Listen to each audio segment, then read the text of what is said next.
Chapter 6, A Musical Escape. Because we came here and we didn't know anybody.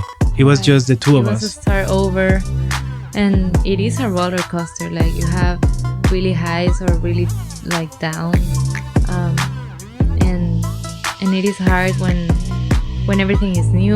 Like even the language, it's hard to not be able to communicate the way you want to. Hey there, everyone. My name's Farhana. Thank you so much for joining me on the latest episode of Earth's Narrative. Today, I have Miguel and Daniela Hurtado, also known as MiruDaru. Yay! Hi, thank you for having us, Farhana. We're excited. Thank you for joining me today. So, Miguel and Daniela, you guys are actually have a super interesting background. So, you're like musicians, singer-songwriter, brother-sister duo. You're from Venezuela, but for some reason, there's a lot of Japanese culture in your music. And I just want to know, where did that come from? Yeah, there is a lot of cultural inconsistency here. Yeah, we try to incorporate Latin, American, and Japanese culture into our music. So we are originally from Venezuela. We came to the United States 5 years ago. Yeah. And since we were kids, we've always been interested in Japanese culture. Japanese music has been always our favorite things to listen to. I mean, when we were kids, the thing is like in South America, you don't really differentiate between Japanese, Chinese, or Korean, whatever. For them, it's like Chino, everybody's right? Chinese. It's just Chino. It's like there is just Chino. But then we used to watch a lot of anime, and then they have like the ending and the opening themes, and it's like, oh, that music is really cool. But then we didn't have internet back then, so imagine how old we are. So yeah, internet wasn't there, so it was really hard to actually look into the music. But then internet came, and then it opened the doors for many things, and then we started like researching. How old were you when that happened? The internet thing?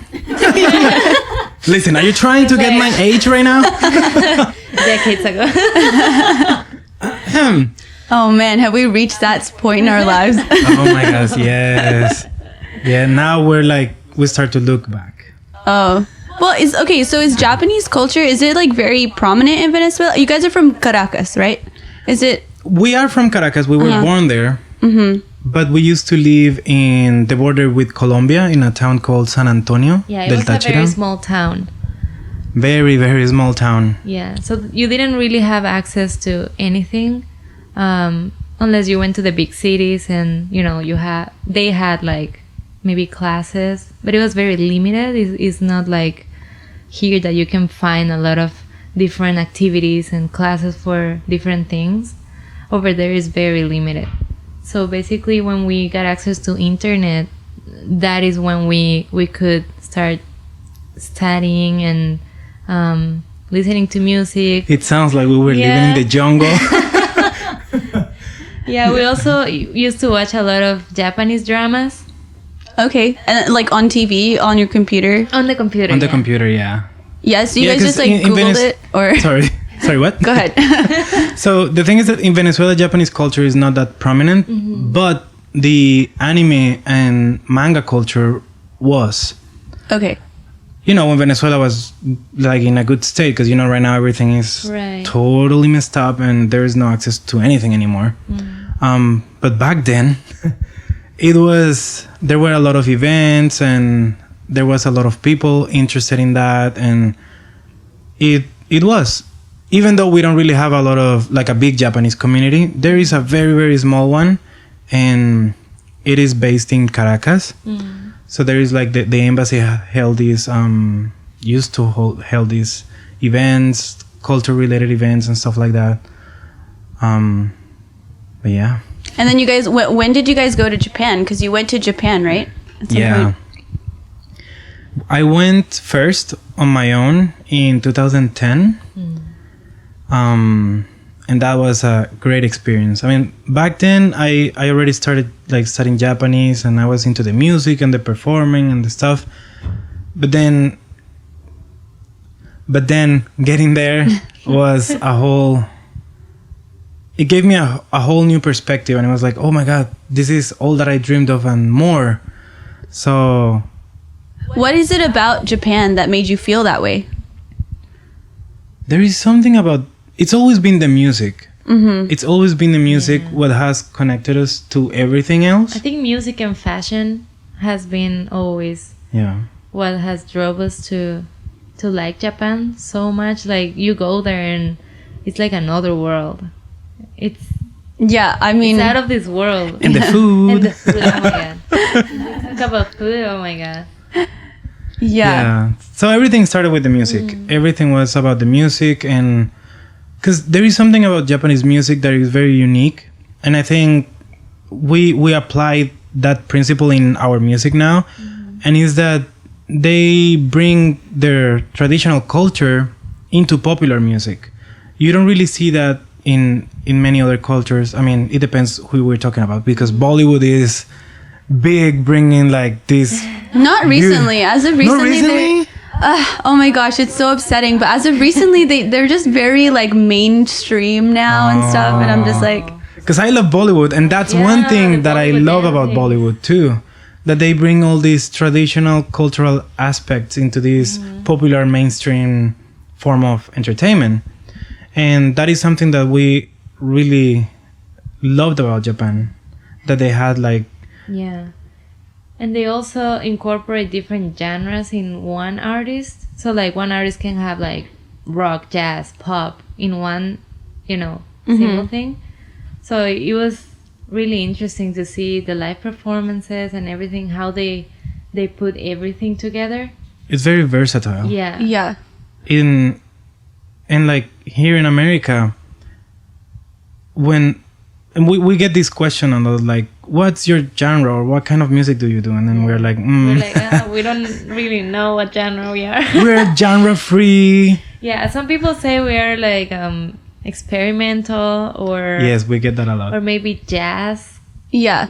like pop jazz or something. Well, I We was don't- taking a listen to your music and stuff, and you know what I found very profound, and what I thought like just snagged to, I guess, is that your singing style, I would say it's like very Broadway, like it's a very like classical singing style, but then the music itself is like very pop, and then it has like the Japanese, and also there's like your Latin influences too. Like I think that it's like just a really like beautiful like blend of all of your, like I can see like the different influences that you guys have. Were you like classically trained in music, or? We were. So we first started as cellists. So we used to play in the orchestra. Yeah, we played cello for many years, Yeah. but then we always wanted to be singers, because we were watching all these Japanese artists, and it's like, wow, It's like, yeah, I like want to be like that. Yeah, the live performances they do and everything is just over the top. It's like you're watching a Broadway musical, but it's just pop music. Right. So we came to the US and we're like, okay, we're gonna come and we're gonna study music, and then we got it was classical vocal training kind of, but it was on the Broadway style of singing. Right. Yeah, 'Cause- it wasn't that operatic. It was more musical, Broadway, musical theater. And the thing is that our professor used to tell us that if you sing properly, you can sing longer. And that's something that we don't really see in pop music anymore. Like, I understand that they're experimenting and they're trying new things and new styles, but then they're compromising their voices. Right. So we're in this middle ground that we want to have. We try to make a pop sound or like a rockish sound, but then we want to keep our voices too, because we like to sing. So it's like, imagine, I can sing for 2 years and then after that it's gone. Yeah. And we see it in the mainstream media. You listen to an artist that they started and they used to sing way different than they sing like 1, 2, 3 years later. And it's like, wow, they used to sing nice, and now what Yeah. happened to them? And it's that, it's just the singing technique and obviously the crazy schedules they get. Oh, yeah. So I think that's why we use this kind of Broadway style singing. Because it's better for your voices. Yeah. I remembered I took a singing class and my professor said the same thing. She was just like, you gotta train. It's a muscle that you gotta train. Yeah. Right. Yeah. Well, I mean, I also like just going back to like the whole Broadway thing. I was listening to your latest album, Piano, and your song, Mr. Tippy Toes, definitely reminded me of like Billy Joel kind of. And like, you know, was that the inspiration for that? Or what was your inspiration behind that album? Actually, when he was showing me the song, at least just the piano, how do you say the scheme, right? Like the demo? Yeah, the demo. Sorry. So he was showing me the demo, and then I was like, yeah, this sounds like Billy Joel or like. And then she started calling me like Miguel Joel or something like that. Yeah. But actually, it was inspired by that, because we have. So here's the thing: when we were kids, our parents used to have this CD in their car that used to have a lot of these like really good oldie songs. Like you would have Billy Joel, Whitney Houston, Elton John, Mariah Carey, the classics, all the classics. So we actually grew up with that, and then we went all like Japanese and everything. And when we came here to the US, we connected again with all these things that we listened to before. And we started like performing covers of those songs, and that has influenced Infiltrated into our souls. It has influenced it has influenced our songwriting style, and then also the musicality, because that in our music, as we always say, we want to create like intercultural bridges, and that's something beautiful about music, that they allow us to do that. So musically, that's what we try to do. So we bring to the American audience something that they might relate to, like this sounds like this, but then it's also different, Right, and it has something of other things. Yeah. And that song was I'm really, really proud of that song. It actually comes from a very, very dark place, and a very personal story that I always wanted to tell, but I didn't know how to tell. So I'm just telling my story as a story, so it's easier to. Yeah. Well, yeah, that's the beauty tell. about art, though, right? Is sometimes it expresses things that we can't necessarily express just by like saying. Right. Yeah. Yeah. And that probably older people are also experiencing, but they also don't know how to, talk about it.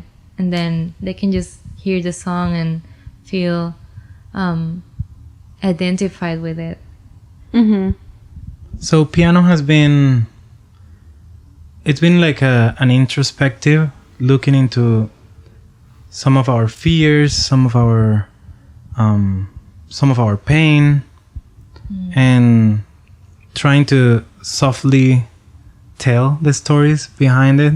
Would you say it has like, I mean, feel free to not expand if you don't feel comfortable, but it's like, I would assume it's something to do with maybe just like, the current situation in Venezuela. I'm sure everyone at this point, you should know at this point, and then like transitioning to America. And of course, like I was just talking with Daniela earlier that it is hard as an immigrant to be here and then to try to pursue a career that's already difficult for so many Americans as of itself. Like, how do you guys go about, like dealing with that? So it is a point of inspiration for our songs, because we know that there is a lot of people that relate to these issues that we go through, and maybe they go through it or their parents have gone through it. So it's like we just try to share the stories that not a lot of people are sharing. And immigration, coming to a new place, and because we came here and we didn't know anybody.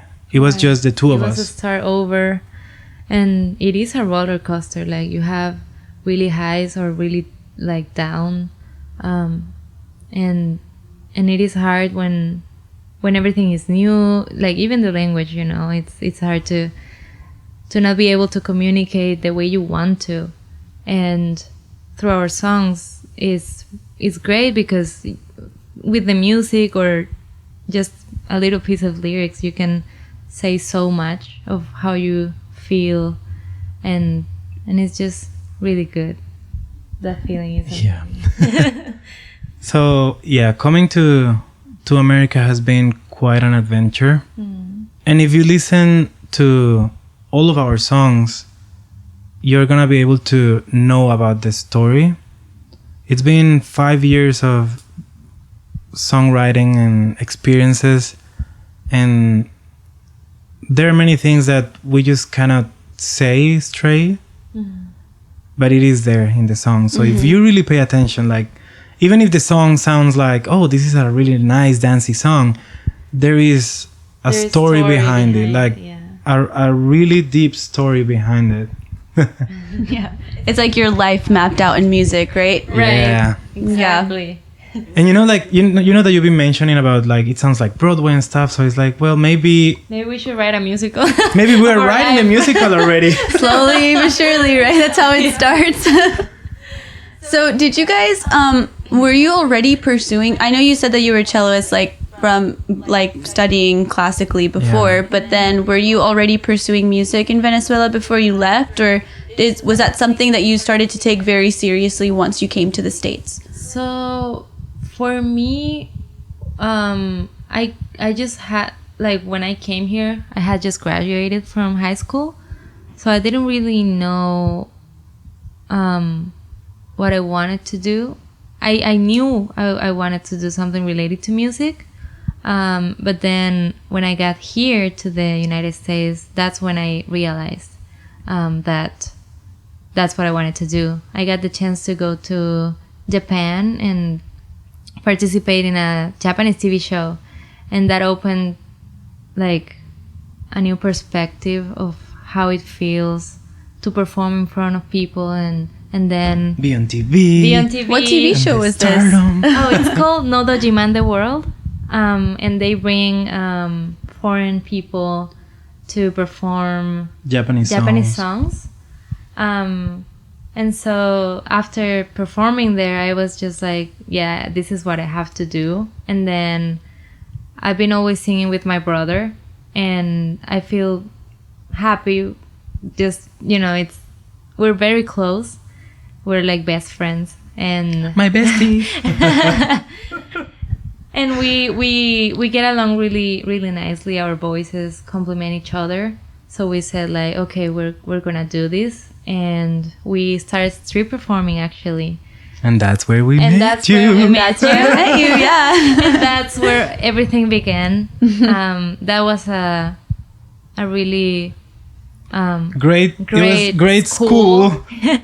Yeah, we learned so much from street performing, and we got better too at singing.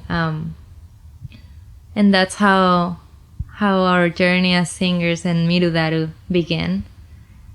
Yeah, I remember those street performing days. There were some great days, and some days we were like, we should just stop doing this because this is horrible.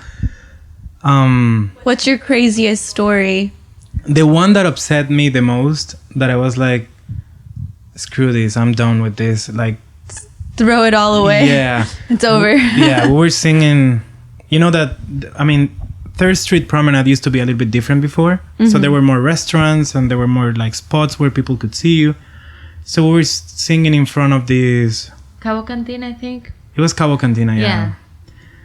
So we're singing in front of this restaurant, and it was very open, so people could actually hear, like, maybe all the way to the restaurant. And we used to sing a lot of love songs, old love songs, like from the 70s, the 80s. Yeah. So we were singing You and I, this song?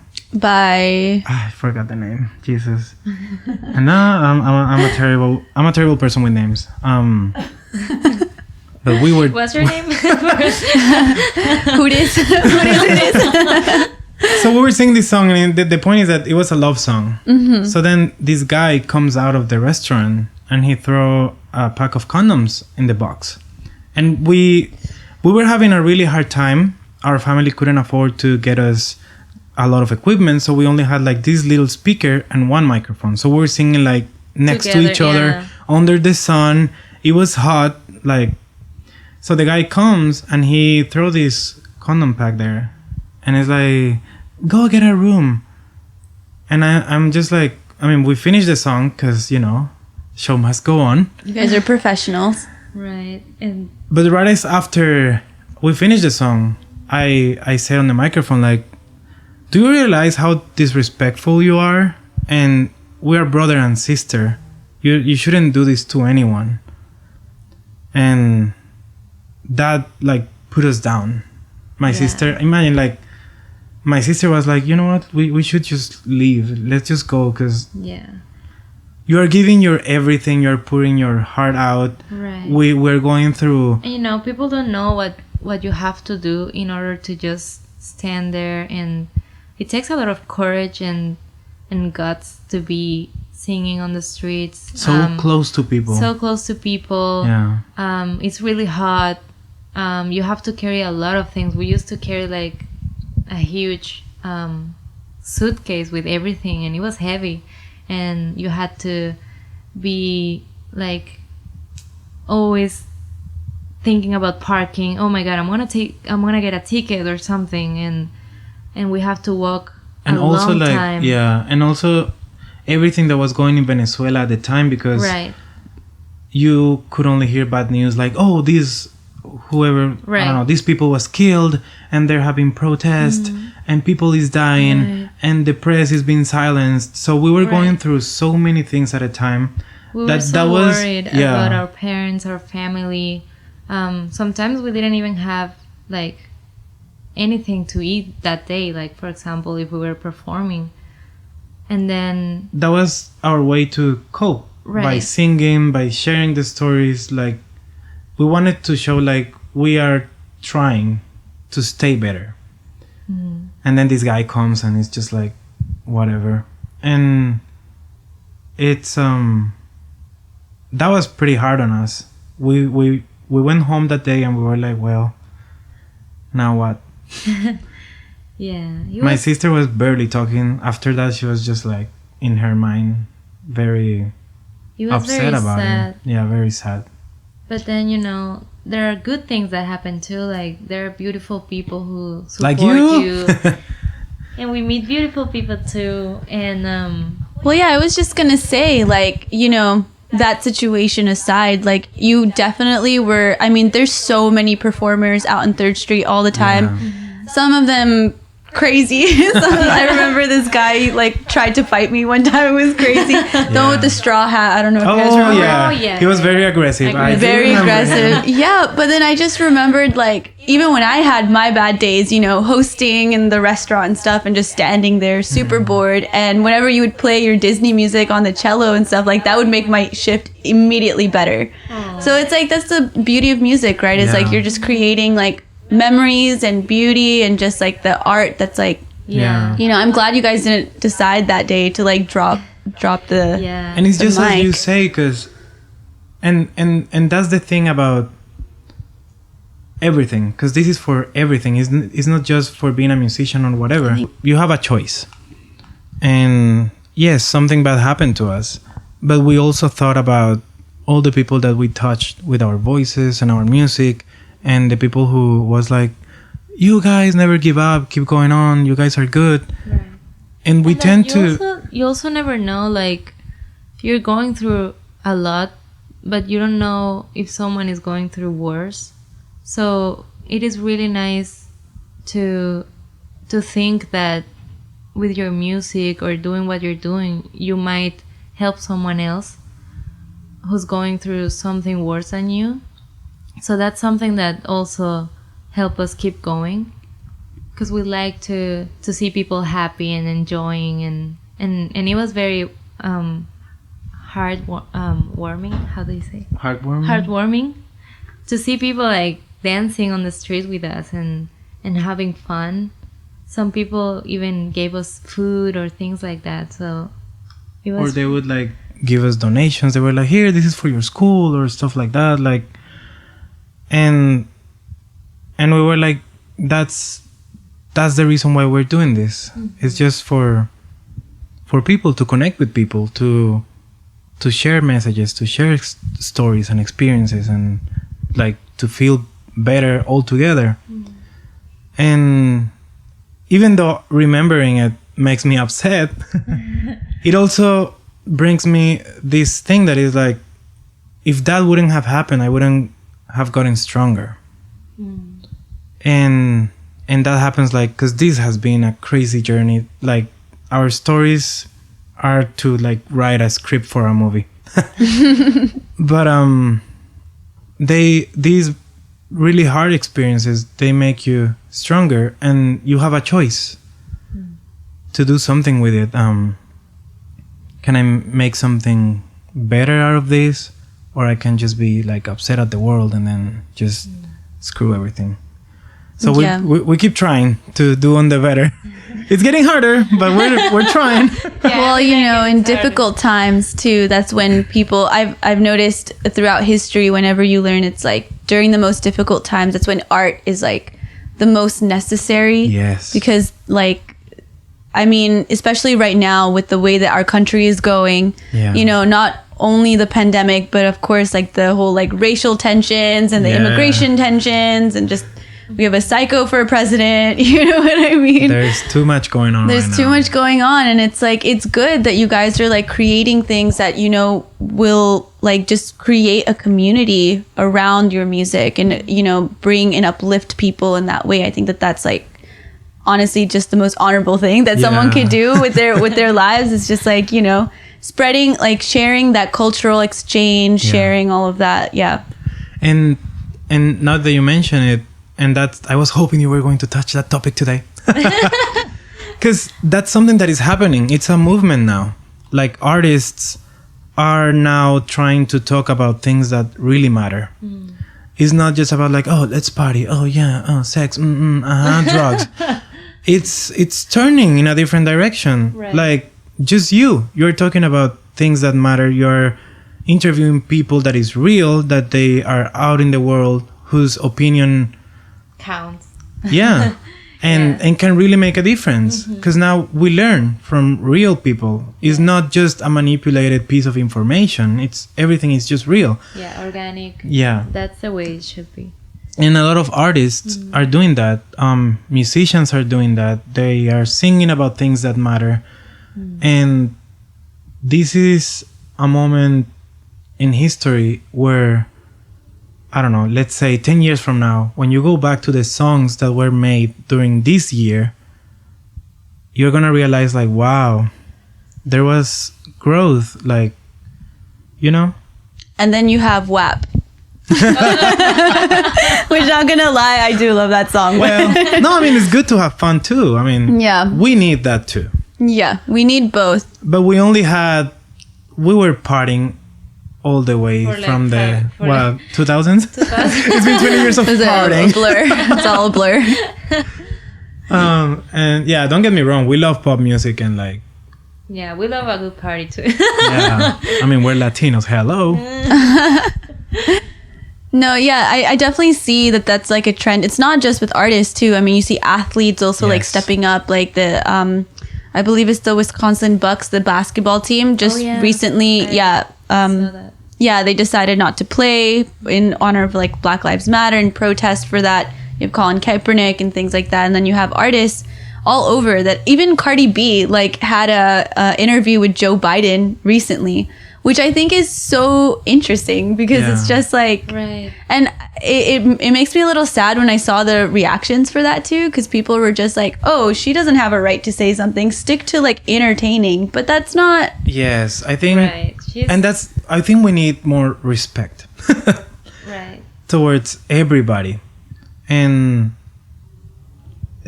that's. And I don't think there should be categories for people, like just because she's part of entertainment or because she does some genre whatever, then she has to stick to that. Or she doesn't have like a brain or whatever. She's a person, and she lives in our society. She she knows what's happening also in the world. So And we like, don't know what her struggles have been. Because Right. there is just so much that you can actually know about a person. And I think that's what we're missing the most right now. Respect. And I'm telling you, I come from South America. We come from South America. And respect, we don't have respect in all the sense of the word. Like, we still have a lot of LGBTQ issues, like LGBTQ people being killed, being abused, being mistreated. neglected. Yeah. Just because. And it is very sad because they're just people. They're just like us, and they don't deserve to be treated that way. Even women, they are mistreated and they are sexualized, and that really upsets me. Because hey, we all have mothers, and that's the reason why we also I don't know if you listen to our song Her. So Her comes from that Latin American point of view, because here we have gone a little bit extra mile on that. There has been progress. There's still a lot of things to do, but in Latin America, oh my God. Yeah. And women are still just objectified and seem like they have to take care of the house, and it's just very, very sad. So with this song, we just wanted to give teach people, listen to this song, and why don't we talk about this? It's an invitation for a conversation. We're not like saying And like to show that women, that we are capable to do so much, that we're as strong or stronger than people think. And our song talks about that, like how we can be so much, and you know that it's been that song, like that was the promotional song for the album for piano. We're going back to piano now. That's the song that we chose to be the promotional song because we really believe in the message of that song. I love that song. I would say it's one of my favorites from all the ones that we made so far. I love the music video. It was really fun too. Yeah, I was crying while editing that video. And I tried to pitch that song and the video to a lot of like bloggers and playlisters, and nobody took it. So I was like, wow. And then, because few of them would actually write the comment like why they didn't want to pick it. It's like, it's too mellow. Aren't you listening? And that's the thing. We have to learn to listen. There is way much more. And I'm pitching the song with the video. So it's like, hey, just 5 minutes. Watch the video and then tell me. But then yeah, they don't even give you the chance to listen to 30 seconds of the song, and they're like, no, next, like, I'm bored, like, it's too slow, you know. But then, Well, J.K. Rowling got denied by a lot of publications before Harry Potter became a phenomenon. So maybe the next one will be your maybe the next one will be your big break. Harry Potter. No. So it's actually very interesting that you guys were talking about, like, just at least for that story about your closeness, because that's something that I did want to talk about too. That has been something that I think, at least for all of my friends that have met you and what I've seen too, like, that's the one thing we noticed is like you guys are extremely close.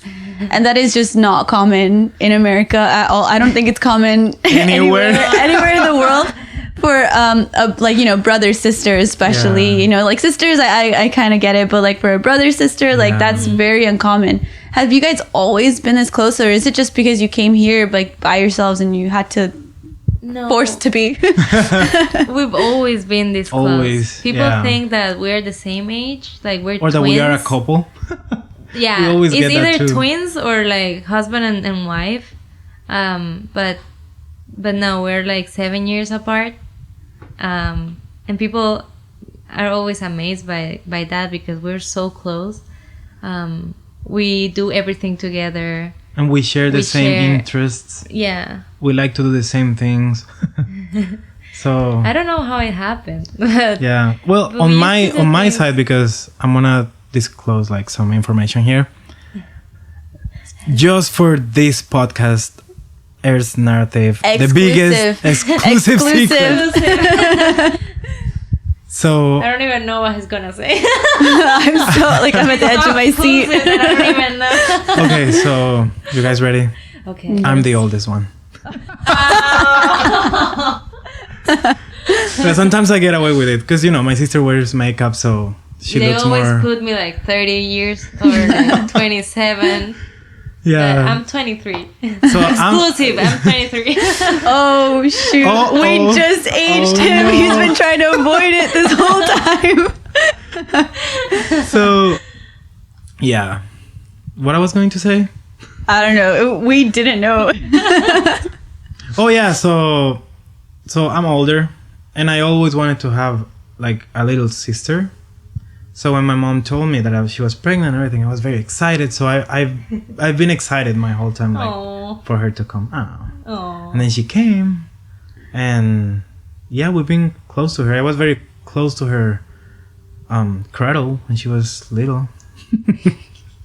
Yeah, but when I was small, we used to play all the time. He used to like help me do my hair. Still do. Still, yeah, he's the one who does my hair because I can't with hair. Like I do makeup but not hair, never hair. I need him for that.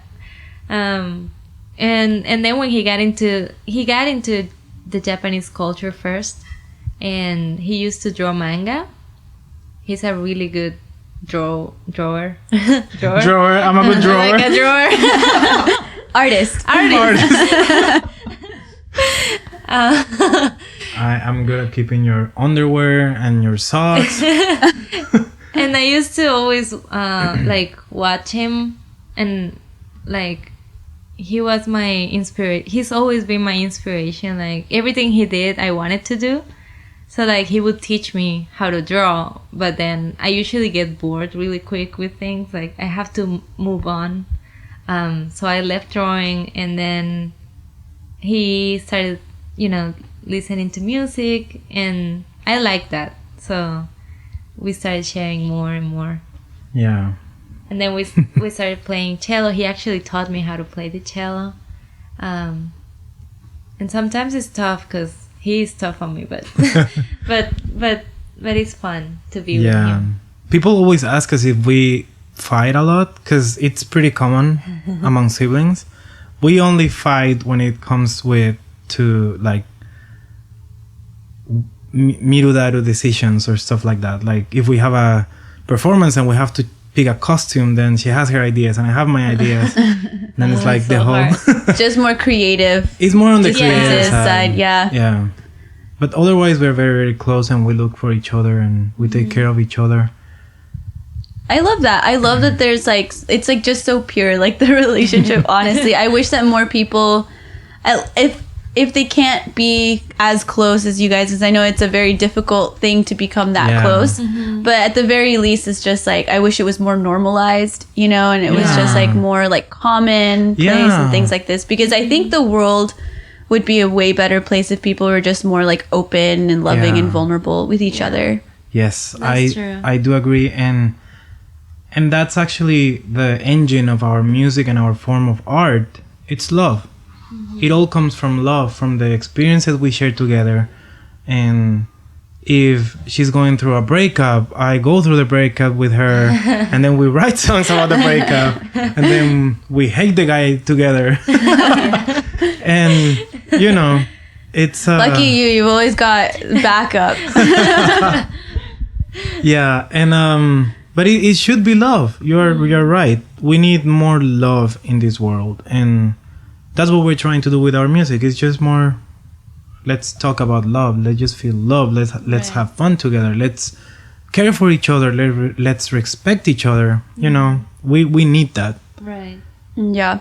Definitely. So what are you guys looking forward to for the next year since 2020 is canceled? Well, 2020 is canceled, but we're going through it like pretty fast. It's September already. So. I know. Don't remind me. Oh my God. What have I done this past 9 months? So hopefully everything goes back to normal. Everything will go back to normal. We're very positive on this. Yeah. It has to be. And all the events can happen next year. They have been rescheduled them for next year since they're canceled this year. Do you guys have any event in particular that you're super like stoked about or? So for next year, I mean, you know that we perform in all the Japanese festivals around LA. We are always excited about that because it's a moment of just going out the Japanese closet and just like be as Japanese as we can be. But we also would like to go to other events around the States. Yeah, we were excited this year because we were applying for the NACACon in Kansas. Oh. And we wanted to go to Kansas. Yeah, we've never been to anywhere else besides LA and Miami. Like we went a couple of years ago. So we really want to see something else. Yeah, there is also a Japan Day in New York, and we would like to go there. Yeah. There is we also applied for the National Cherry Blossom Festival in Washington. Ooh. But then when we sent the application days later, COVID hit. And we're like, oh no. They were having a contest and they were going to bring the artist and everything. It would have been a really nice experience. Well, hopefully they'll have something next year too. They will. Yeah, I'm positive on that. And we're looking forward to that. So during this time, we took 2020 to work on the music that we're gonna be dancing and singing to on 2021. It's gonna be a 2021. It's our year. hell of a party. 2021 has to be our year. It has to be our year. There's no options. Yeah. Oh my God. It's gonna be a good party, and I think it's gonna be great because everybody is so tired of being trapped at home that they're gonna go out, and they're gonna go out with a bang. Yes, all the festivals are gonna be lit. What advice can you give our listeners today for just taking a chance, making that dream happen? Whew. Advice. There is one piece of advice that you do have to follow, and it's that you have to believe in what you do. Because if you don't believe in what you do, nobody else will. And it took us some time. Because as I told you before with the street performance story, we were like, well, should we keep going? Like, this is hard, obviously, but then that moment, we decided like, but we are good. We have talent. And you have to realize that you have talent, that you are good at things, and that you can just keep moving forward, improving, studying, practicing, and you're gonna get better. Like, if you scroll down, another exclusive here. If you scroll down in our YouTube channel and go to the first videos that we ever made, you're gonna say like, these guys are crazy. It's so freaking homemade, awful. But that's Like, where it starts. Yes. That's where it starts. So Yeah, you have to start somewhere, and you don't be afraid of anything. The more they can say is like no. but many other people are gonna say yes. Yeah, there's always going to be a yes behind the millions no's that you're gonna get. But if you love what you do and you believe in yourself, you will get there, and it doesn't matter how long it takes. You eventually are gonna get there. So Yes. So believe in yourself. And I know that this sounds cheesy because we hear this every time. But you have to believe in yourself. And you're going to see the difference. Like, a lot of people didn't believe in us when we started. And they were like, yeah, they like that Japanese thing. Like, what they're thinking. And now a lot of doors have opened for us because of that. And we have created this art form that is pretty unique. And it's fun. it's fun, yeah. It's fun. We connect with people, and people help us, and people take care of us, and we try to take care of people. And it's as you say, we have created a community of friends and people who now believe in us because we believe in us. And now we all believe together. It's all one big Disney movie. All right. Thank you so much for joining me today. This was a great conversation. Where can our listeners find you and your music and all of that jazz? So, yes, we do have jazz, a lot of jazz. Oh, yes. It's everywhere. You can find it in Spotify, Apple Music.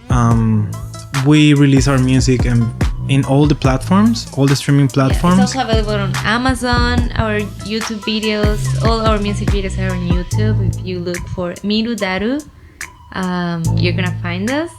Instagram, MiruDaru Music. And yes. Yeah, we hope to see you there and connect with you. Awesome. Because we are for real. All right. Thanks, guys. Thank you. End scene.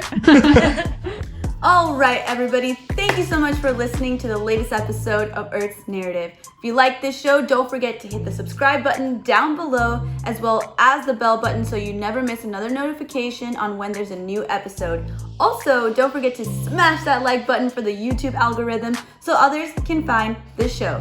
And for today, I want to ask you guys, how do you feel art plays a role in our society? Let us know in the comment section down below. And if you're still interested, check out our other videos. This one's about mental health with Nigel Sushil, and this one is about growing up Muslim with Sabrina Ali. Until next time, you guys, have a good one. Bye. Ciao.